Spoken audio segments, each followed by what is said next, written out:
राधे राधे सभी को। फ्रेंड, ये मॉक टेस्ट नंबर 3 है यूपी पुलिस कांस्टेबल वालों के लिए रीजनिंग का। और इससे पहले मैंने 2 मॉक टेस्ट करा दिए हैं रीजनिंग के।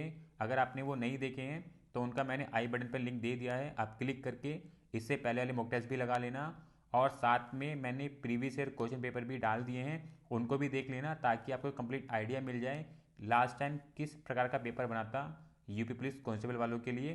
तो सारे पेपर जो है मेरे चैनल की प्लेलिस्ट में मिल जाएंगे, ठीक है। और फ्रेंड, अगर आपको डेली न्यूज़पेपर पढ़ना है तो मैंने डिस्क्रिप्शन में लिंक दे रखा है व्हाट्सएप चैनल का, उसको ज्वाइन कर लेना, जहाँ पे मैं डेली न्यूज़पेपर अपडेट डाल देता हूँ। चलते हैं क्वेश्चन की तरफ फ्रेंड्स, आपको क्वेश्चन खुद से सॉल्व करना है। चलते हैं क्वेश्चन की तरफ फ्रेंड्स। क्वेश्चन नंबर 1 है, आपको पहले क्वेश्चन खुद से ट्राई करना है, उसके बाद ही मेरा आंसर देखना है, ठीक है।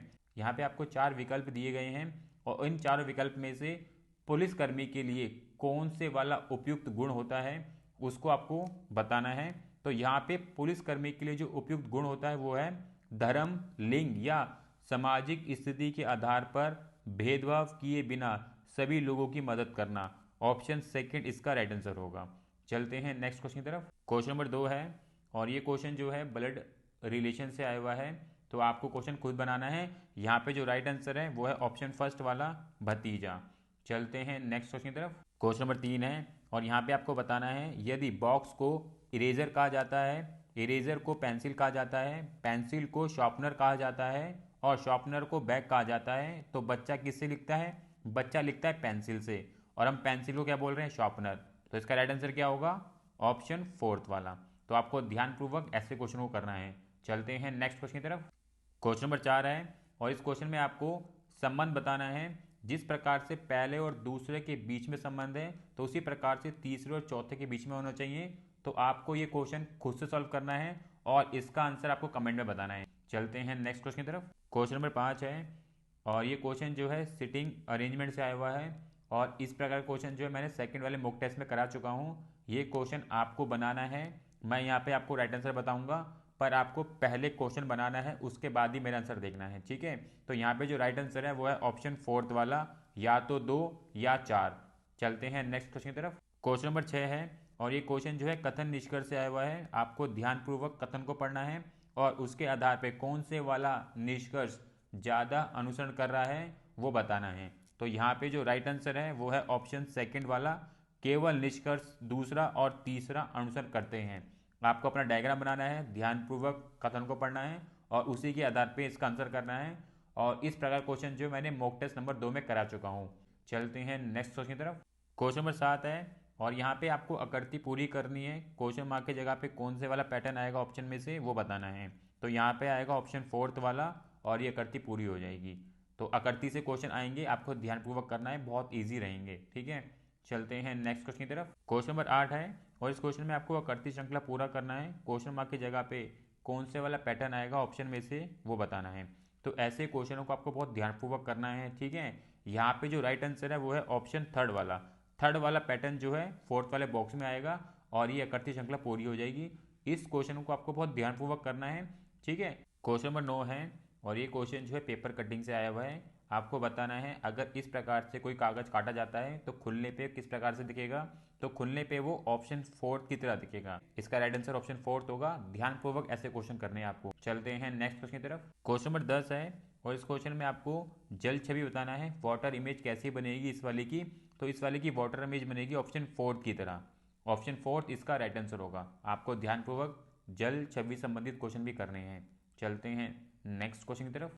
क्वेश्चन नंबर 11 है और यहाँ पे आपको संबंध बताना है। जिस प्रकार से पहली और दूसरी वाली आकृति के बीच संबंध है तो वही संबंध तीसरी और चौथी वाली आकृति में होना चाहिए। तो कौन से वाला विकल्प इसका राइट आंसर होगा आपको बताना है। तो सबसे पहले हम यहाँ पे आकृति का रोटेशन चेक करेंगे।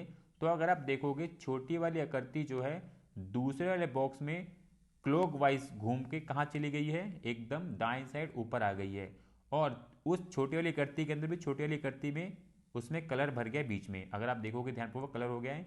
तो ये रोटेशन किस में होना चाहिए? तीसरी वाली आकृति में। और वो चौथी में कहाँ पे चली जाएगी? देखो ये वाली आकृति क्लॉकवाइज घूम के इस कोने पे आ जाएगी, यानी कि यहाँ पे ये आकृति आएगी और जो छोटी वाली आकृति है उसके अंदर उसमें कलर आ जाएगा इस प्रकार से। तो अगर आप ऑप्शन चेक करोगे पहले वाला हो सकता था, पर जो छोटे वाली जो आकृति है ना उसके अंदर भी छोटी वाली आकृति है वो नीचे होनी चाहिए थी, ये ऊपर चली गई है, इसलिए ये कट जाएगा। दूसरा कट जाएगा क्योंकि कलर नहीं आया है। तीसरा हो सकता है और चौथा हो सकता है। ठीक है, तो हम बड़ी वाली आकृति को चेक करेंगे। तो बड़ी वाली आकृति में क्या होगा, ये वाली आकृति जो है इसका रोटेट करेगी 90 डिग्री नीचे की साइड। तो किस प्रकार का फॉर्मेशन बनेगा, फॉर्मेशन बनेगा ऑप्शन फोर्थ वाले की तरह। जो सर्कल होंगे वो कुछ इस प्रकार से आपको दिखेंगे, तो इसलिए इसका राइट आंसर फोर्थ होगा। ठीक है, आपको ध्यानपूर्वक आकृति रोटेशन को देखना है और उसके बाद ही अपना आंसर करना है। ठीक है, चलते हैं नेक्स्ट क्वेश्चन की तरफ। क्वेश्चन नंबर 12 है और ये क्वेश्चन जो है गणित चिन्ह से आया हुआ है। यहाँ पे आपको एक समीकरण दिया गया है, इस समीकरण को आपको 19 के बराबर लेके आना है। तो कौन से वाला विकल्प का गणित चिन्ह यूज़ किया जाए जिससे ये बराबर हो जाए। तो इसमें हम बोर्ड मास का रूल का यूज़ करेंगे और बोर्ड मास के अकॉर्डिंग सबसे पहले हम क्या करते हैं, डिवाइड करते हैं। तो अगर हम देखें इस समीकरण को, इस समीकरण में डिवाइड कौन सी वाली संख्या हो सकती है, तो वो है 24 और 6। 24 और 6 जो है आराम से डिवाइड होने वाली संख्या हैं। तो आपको क्या ध्यान देना है, सबसे पहले स्थान पर डिवाइड आएगा। अगर हम ऑप्शन चेक करें, ऑप्शन फर्स्ट नहीं हो सकता है क्योंकि पहले पे क्या दे रखा है, प्लस दे रखा है, तो इसलिए ये नहीं होगा। सेकंड ऑप्शन हो सकता है, थर्ड हो सकता है, फोर्थ नहीं होगा क्योंकि मल्टीप्लाई दे रखा है। ठीक है, उसके बाद हमें क्या करना है पता नहीं है, पर इतना पता चल चुका है पहले वाले पे हम डिवाइड करेंगे तो यहाँ पे हमें 4 मिल जाएगा। ठीक है, उसके बाद हम क्या यूज़ करें, 5 3 इनके बीच में कि ये 19 के बराबर आ जाए। तो हम क्या कर सकते हैं, हम कर सकते हैं इनको आपस में मल्टीप्लाई, इसको प्लस, तो क्या होगा, ये 19 बन जाएगा और ये भी 19 बन जाएगा। तो राइट आंसर क्या बन सकता है यहाँ से, ऑप्शन थर्ड वाला। तो आपको बस ध्यानपूर्वक देखना है कौन सी वाली संख्या सबसे पहले डिवाइड हो सकती है, तो यानी कि आपका डिवाइड पहले वहीं पे आएगा। तो उसके अकॉर्डिंग अपना ऑप्शंस को एलिमिनेट करते हुए ऐसे क्वेश्चन को आप बहुत जल्दी कर सकते हैं। चलते हैं नेक्स्ट क्वेश्चन की तरफ। क्वेश्चन नंबर 13 है और इस क्वेश्चन में आपको कूट ज्ञात करना है। यहाँ पे आपको WE का कूट दे रखा है, PAD का कूट दे रखा है, आपको बैक का कूट निकालना है, क्या कूट बनेगा आपको बताना है। तो अगर आप यहाँ पे देखोगे WE के लिए क्या कूट लिख रखा है, 118। 118 कैसे बन सकता है, देखो W कितने पे आता है, 23 पे, और E कितने पे आता है, 5 पे। ठीक है, अगर हम 23 और 5 को मल्टीप्लाई करें तो कितना होता है, 115। और 115 में अगर हम 3 का ऐड कर दें तो कितना होता है, 118। तो इन्होंने यहाँ पे यही लॉजिक यूज़ किया है, यानी कि PAD। P कितने पे आता है, 16 पे आता है, A कितने पे आता है, 1 पे, D कितने पे आता है, 4 पे। तो इन सब का मल्टीप्लिकेशन किया, कितना बनता है, ये होता है 64। 64 में +3 किया तो कितना बनेगा, 67। तो यहाँ से 67 मिला है। तो उसी प्रकार से हम बैक का कूट लिखेंगे। B कितने पे आता है, 2 पे आता है, A कितने पे आता है, 1 पे आता है, C 3 पे, और K कितने पे आता है, 11 पे।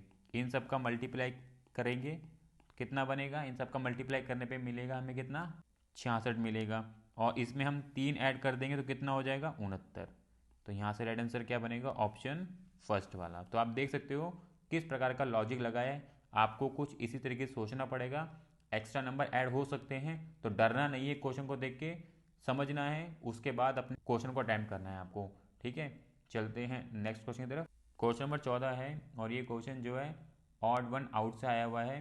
दिए गए ऑप्शन में से आपको odd one out find out करना है। देखो कैसे करेंगे वाला क्वेश्चन। यहाँ पे हमें जो लेटर्स दे रखे हैं वो क्या है, के दे रखा है, आई दे रखा है, एम दे रखा है, जी दे रखा है, ओ दे रखा है। तो यहाँ पे देखो संबंध क्या बन रहा है, यहाँ पे संबंध बन रहा है के और एम में, और एम और ओ में संबंध बन रहा है। उसी प्रकार नेक्स्ट संबंध आई और जी में बन रहा है। यहाँ पे अगर आप लेटर्स में इंक्रीजमेंट देखोगे, के से एम तक जाने के लिए 2 लेटर ऐड करने पड़ेंगे, एम से ओ तक जाने के लिए 2 लेटर ऐड करने पड़ेंगे, पर आई से जी तक जाने के लिए यहाँ पे -2 लेटर किए जा रहे हैं। उसी प्रकार से हम आगे चेक करेंगे, एम के क्यू जी यू। यहाँ पे देखो क्या संबंध बन रहा है, यहाँ पे संबंध बन रहा है एम और क्यू का, क्यू और यू का।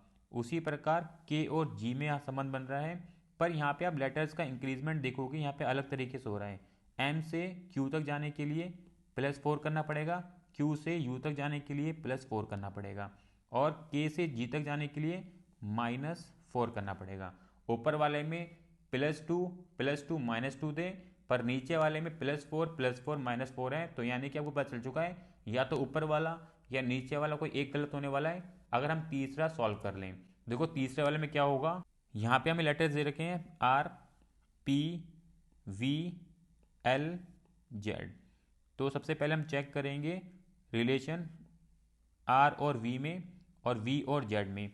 तो R से V तक जाने के लिए यहाँ पे हमें +4 करना पड़ेगा, V से Z तक जाने के लिए यहाँ पे हमें +4 करना पड़ेगा, और P से L तक जाने के लिए -4 यहाँ पे होगा। तो इसका मतलब यहाँ पे राइट आंसर क्या होगा, ऑप्शन फर्स्ट वाला, क्योंकि सीक्वेंस +4 +4 -4 का चलना चाहिए था, पर फर्स्ट वाले के अंदर +2 +2 -2 का चल रहा है, इसलिए इसका राइट आंसर फर्स्ट वाला होगा। ठीक है, चलते हैं नेक्स्ट क्वेश्चन की तरफ। क्वेश्चन नंबर 15 है और ये क्वेश्चन जो है कूट भाषा से आया हुआ है। यहाँ पे एक भाषा लिखी गई है आपके लिए, दे स्टेट बैक, इसके लिए कूट ये लिखा गया है। फिर लिखा गया है प्लीज़ कम बैक, इसके लिए कूट ये लिखा गया है। प्लीज़ हेल्प अस, इसके लिए कूट ये लिखा गया है। तो आपको बताना है प्लीज़ वर्ड के लिए कौन से वाला कूट लिखा गया, आपको देख के बताना है। तो अगर आप यहाँ पे देखोगे इस वाले के अंदर प्लीज़ दे रखा है और यहाँ पे प्लीज़ दे रखा है, और उसके सिवा कोई भी वर्ड जो है रिपीट नहीं हुआ है। और अगर आप देखोगे प्लीज़ के लिए CAT यहाँ पे है और प्लीज़ के लिए CAT यहाँ पे है, तो इस प्रकार इसका राइट आंसर क्या होगा, ऑप्शन सेकंड वाला। तो बहुत इजी रहेगा, बस आपको ध्यानपूर्वक देखना है किस वर्ड के लिए कौन से वाला कोड यूज़ किया जा रहा है। ठीक है, चलते हैं नेक्स्ट क्वेश्चन की तरफ। क्वेश्चन नंबर 16 है और ये क्वेश्चन जो है डायरेक्शन से आया हुआ है, और ये क्वेश्चन आपको खुद से सॉल्व करना है। देखते हैं कितने बच्चे सॉल्व करके इसका जवाब जो है कमेंट में बता पाते हैं। इसका जवाब मैं आपको कमेंट में ही दे दूंगा। फिर चलते हैं नेक्स्ट क्वेश्चन की तरफ। क्वेश्चन नंबर 17 है और ये क्वेश्चन कूट भाषा से आया है। यहाँ पे प्लीज़ के लिए याला कूट लिखा गया है, नेक्टर के लिए याला कूट लिखा गया है। तो आपको बताना है जेनेट के लिए क्या कूट होगा। तो जेनेट के लिए कूट बनेगा ऑप्शन फर्स्ट वाला। ठीक है, चलते हैं नेक्स्ट क्वेश्चन की तरफ। क्वेश्चन नंबर 18 है और ये क्वेश्चन जो है ऑड वन आउट से आया हुआ है। यहाँ पे आपको 4 विकल्प दिए गए हैं, 3 किसी न किसी प्रकार समान है, एक नहीं है, तो उसी का चयन करना है। तो यहाँ पे जो समान नहीं है वो है ऑप्शन फर्स्ट वाला। और फर्स्ट वाला समान क्यों नहीं है, क्योंकि बाकी तीनों का क्यूब एकदम ठीक है।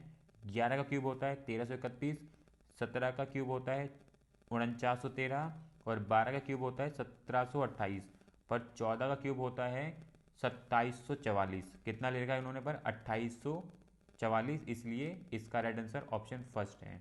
ठीक है, चलते हैं नेक्स्ट क्वेश्चन की तरफ। क्वेश्चन नंबर 19 है और इस क्वेश्चन में आपको बताना है प्रश्न चिन्ह की जगह पे कौन से वाला नंबर आएगा विकल्प में से, वो बताना है। तो यहाँ पे मैं इसका राइट आंसर बता रहा हूँ आपको। ये क्वेश्चन आपको खुद से सॉल्व करना है। अगर नहीं सॉल्व कर पाते हैं तो मुझे कमेंट में बता देना, फिर मैं आपको उसका डिटेल आंसर दे दूंगा। तो यहाँ पे इसका जो राइट आंसर है वो है ऑप्शन थर्ड वाला 313। ठीक है, चलते हैं नेक्स्ट क्वेश्चन की तरफ। क्वेश्चन नंबर 20 है और ये क्वेश्चन जो है पंक्ति से आया हुआ है। यहाँ पे बोला जा रहा है अतुल पंक्ति के बाएं छोर से 17वें स्थान पर है, जबकि सचिन पंक्ति के दाएं छोर से 15वें स्थान पर है। यदि अतुल और सचिन के बीच ठीक 5 व्यक्ति हैं, यदि अतुल जो है सचिन के बाएं ओर है, तब उस पंक्ति में कितने व्यक्ति हैं। तब उस पंक्ति में टोटल 37 व्यक्ति हैं। 17 और 15 होते हैं 32, और 32 और 5 37 होते हैं। तो इस प्रकार इसका राइट आंसर 37 हो जाएगा। ठीक है, चलते हैं नेक्स्ट क्वेश्चन की तरफ। क्वेश्चन नंबर 21 है और ये क्वेश्चन जो है क्यूब से आया हुआ है। यहाँ पे आपको एक खुला क्यूब दे रखा है, अगर इसको मोड़ा जाए तो ऑप्शन में से कौन से वाला क्यूब बन सकता है, आपको बताना है। तो देखो कैसे करेंगे वाला क्वेश्चन। सबसे पहले आपको ध्यान रखना है यहाँ पे अपोजिट नंबर कौन से होंगे। देखो अपोजिट नंबर क्या होंगे, यहाँ पे 1 का अपोजिट नंबर बनेगा 6, ठीक है, 2 का अपोजिट नंबर बनेगा 5, और 3 का अपोजिट नंबर बनेगा 4। तो आपको ध्यान रखना है जो अपोजिट नंबर है ना, कभी भी सामने वाले फ्लैग पे नहीं आ सकते हैं, वो हमेशा विपरीत में होंगे, वो दिखाई नहीं देंगे। अगर आप पहले वाला ऑप्शन देखोगे, पहले वाले ऑप्शन में आपको 2 और 5 यहाँ पे सामने दे दिए गए हैं, तो यानी कि ये वाला नहीं हो सकता है। 2 हमेशा या 5 हमेशा 2 के नीचे या 5 के नीचे होगा, सामने आमने नहीं हो सकते, इसलिए पहले वाला नहीं बनेगा। उसी प्रकार 1 और 6 सामने आमने दे दिए हैं, ये भी नहीं बनेगा, और 1 और 6 सामने आमने दे दिए गए हैं, ये भी नहीं बनेगा। तो ऑप्शन फोर्थ वाला इसका राइट आंसर होगा। तो इस वाले में आपको ध्यान रखना, क्यूब वाले में जो भी अपोजिट लेटर होंगे ना, वो कभी भी सामने नहीं आ सकते हैं, वो उसके विपरीत होंगे, वो दिखाई नहीं देंगे, ये आपको ध्यान रखना है। चलते हैं नेक्स्ट क्वेश्चन की तरफ। क्वेश्चन नंबर 22 है, यहाँ पे आपको विषम ज्ञात करना है, ऑप्शन में से कौन सा वाला विषम है आपको बताना है। तो यहाँ पे जो विषम है वो है ऑप्शन फर्स्ट वाला।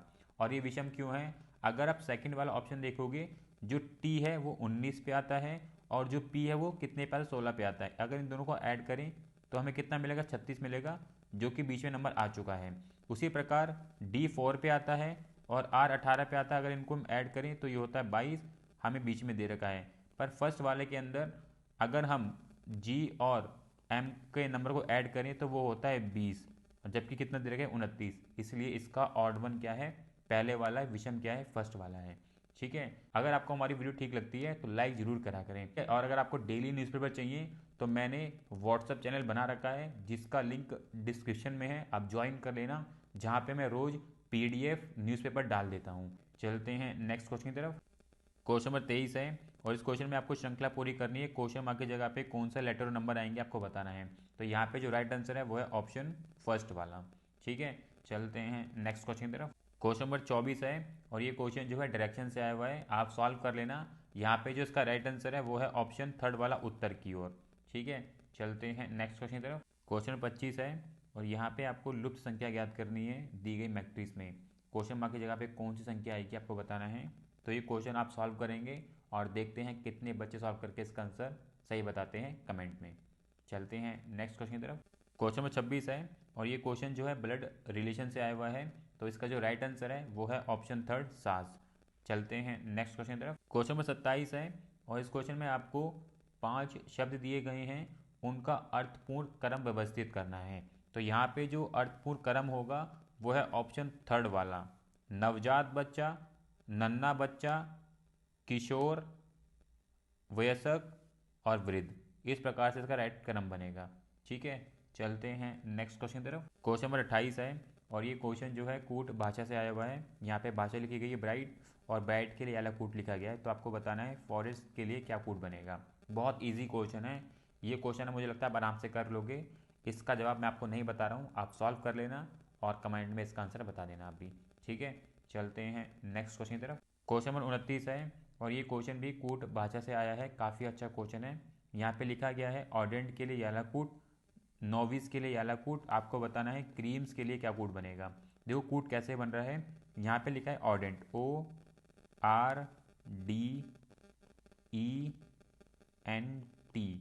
तो सबसे पहले हम नंबर निकाल लेंगे। ओ कितने नंबर पे आता है, 15 पे आता है। आर 18 पे आता है और डी कितने पे आता है, 4 पे आता है। उसी प्रकार ई 5 पे आता है, एन 14 पे आता है, टी 20 पे आता है। ठीक है। तो हम प्लस कर लेते हैं पहले इन तीन लेटर्स के नंबर को। तो ये कितना मिलेगा, ये मिलेगा 37। उसी प्रकार इन तीन लेटर्स को हम प्लस कर लें तो यहाँ पे कितना मिलेगा, 39। तो ये आप देख सकते हो कैसे कोड बना है। इन तीन लेटर्स का नंबर को ऐड किया गया है, 37 मिला है, और फिर ई एन टी के नंबर के लेटर को प्लस किया गया है तो वहाँ से हमें कोड मिला है। तो आपको इसी प्रकार से क्रीम्स में लगाना है और यहाँ से आपका आंसर मिल जाएगा। तो आपका आंसर बनेगा 2633, ऑप्शन फर्स्ट इसका राइट आंसर होगा। ठीक है। चलते हैं नेक्स्ट क्वेश्चन की तरफ। क्वेश्चन नंबर 30 है और इस क्वेश्चन में आपको बताना है दी गई आकृति में कौन सी वाली आकृति अंतर्निहित है विकल्प में से। तो काफ़ी टफ क्वेश्चन है और इसका जो राइट आंसर है वो है ऑप्शन थर्ड वाला। थर्ड वाली आकृति जो है प्रश्न आकृति के अंदर अंतर्निहित है। अगर आप ध्यानपूर्वक देखोगे तो कुछ इस प्रकार से आपको दिखेगी, ये आकृति दिखेगी। तो ऑप्शन थर्ड इसका राइट आंसर होगा। चलते हैं नेक्स्ट क्वेश्चन की तरफ। क्वेश्चन नंबर 31 है और ये क्वेश्चन जो है वैन एरिक से आया हुआ है और आपको बताना है कितने विवाहित शोधकर्ता या तो क्रिकेटर प्रशंसक हैं या शिक्षक, लेकिन दोनों नहीं। तो इसका जो राइट आंसर है वो है ऑप्शन फर्स्ट वाला, 29। आप देख लेना ध्यानपूर्वक, आंसर आपको मिल जाएगा। चलते हैं नेक्स्ट क्वेश्चन की तरफ। क्वेश्चन नंबर 32 है और इस क्वेश्चन में आपको odd one out find out करना है दिए गए विकल्प में से। तो यहाँ पे राइट आंसर है ऑप्शन फोर्थ वाला, उग्र हिंसक। उग्र हिंसक जो है समानार्थक शब्द हैं, वहीं पे बाकी तीनों जो हैं विलोम शब्द हैं। अगर आप देखोगे श्रेय उन्नति ये विलोम शब्द हैं, सहमति आपत्ति ये भी विलोम शब्द हैं, उसी प्रकार संक्षेप विस्तार ये भी विलोम शब्द हैं। तो यहाँ पे राइट आंसर ऑप्शन फोर्थ है। चलते हैं नेक्स्ट क्वेश्चन की तरफ। फ्रेंड ये कॉम्प्रीहेंशन से क्वेश्चन आया हुआ है। यहाँ पे आपको पूरा ये पैराग्राफ ध्यानपूर्वक पढ़ना है और इसके आधार पर आपको 3 क्वेश्चन के जवाब देने हैं। ठीक है। तो इसको ध्यानपूर्वक पढ़ लेना और क्वेश्चन आप यहाँ पे देख सकते हो। क्वेश्चन नंबर 33 है और इसका राइट आंसर है ऑप्शन थर्ड वाला। चलते हैं नेक्स्ट क्वेश्चन की तरफ। क्वेश्चन नंबर 34 है और इसका राइट आंसर है ऑप्शन फोर्थ वाला। चलते हैं नेक्स्ट क्वेश्चन की तरफ। क्वेश्चन 35 है और इसका राइट आंसर है ऑप्शन थर्ड वाला। तो आपको ध्यानपूर्वक कॉम्प्रिहेंशन पढ़ना है, उसी के आधार पर ये 3 क्वेश्चन है, आपको इनके जवाब देने हैं। चलते हैं नेक्स्ट क्वेश्चन की तरफ। क्वेश्चन नंबर 36 है और ये क्वेश्चन जो है कथन निष्कर्ष से आया हुआ है। आपको कथन पढ़ते हुए कौन से वाला निष्कर्ष ज़्यादा अनुसरण कर रहा है कथन के साथ वो बताना है। देखो कथन क्या कह रहा है, आजकल कंपनी एक्स के टेलीविज़न सेटों की बिक्री बढ़ गई है। निष्कर्ष क्या है, पहला निष्कर्ष है अन्य कंपनियों के टेलीविज़न सेटों की बिक्री घट गई है। क्या कथन के अंदर अन्य कंपनियों की बात की गई है? नहीं, तो यानी कि पहले वाला निष्कर्ष अनुसरण नहीं करेगा। निष्कर्ष सेकंड है कंपनी एक्स के टेलीविज़न सेटों की बिक्री पहले शून्य थी। क्या बताया गया है कथन के अंदर कि पहले एक्स के टेलीविज़न सेटों की बिक्री क्या थी? ऐसा कुछ बोला ही नहीं गया है कथन के अंदर, तो दूसरे वाला निष्कर्ष भी अनुसरण नहीं करेगा। तो इस प्रकार इसका राइट आंसर क्या होगा, ना तो 1 और ना ही 2 अनुसरण करेंगे, ऑप्शन थर्ड इसका राइट आंसर होगा। ठीक है, चलते हैं नेक्स्ट क्वेश्चन की तरफ। क्वेश्चन नंबर 37 है और ये क्वेश्चन जो है घड़ी से आया हुआ है। आपको बताना है 7 और 8 बजे के बीच कौन सा समय ऐसा होगा जब घड़ी की सुइयाँ एक साथ आएंगी। तो ये समय होगा पहले वाला, जब ये टाइम बजेगा तो घड़ी की दोनों सुइयाँ एक साथ आएंगी, तो ऑप्शन फर्स्ट इसका राइट आंसर होगा। ठीक है फ्रेंड, तो फ्रेंड हमने यहाँ पे टोटल 37 क्वेश्चन देख लिए हैं रीजनिंग के मॉक टेस्ट थर्ड के। आपको चेक करना है कि आपने कितने क्वेश्चन ठीक किए हैं। अगर आप यहाँ पे 28 से 30 तक ठीक कर पा रहे हैं तो आप रीजनिंग के अंदर बहुत अच्छा कर रहे हैं। आप बस प्रैक्टिस करते रहें, इस बारी का यूपी पुलिस कांस्टेबल आपका डेफिनेटली क्वालिफाई हो जाएगा। प्रैक्टिस करते रहें, रिवीजन करते रहें, टाइम कम बचा है तो कोशिश यही करना है रिवीजन ज़्यादा करना है, प्रैक्टिस ज़्यादा करनी है। ठीक है, और आपको डेली न्यूज़पेपर पढ़ना है। व्हाट्सअप चैनल का लिंक डिस्क्रिप्शन में है, ज्वाइन कर लेना, जहाँ पे मैं डेली न्यूज़पेपर अपडेट डाल देता हूँ। आपको सारे न्यूज़पेपर वहाँ पे मिल जाएंगे। ठीक है, मिलेंगे नेक्स्ट वीडियो में। राधे राधे।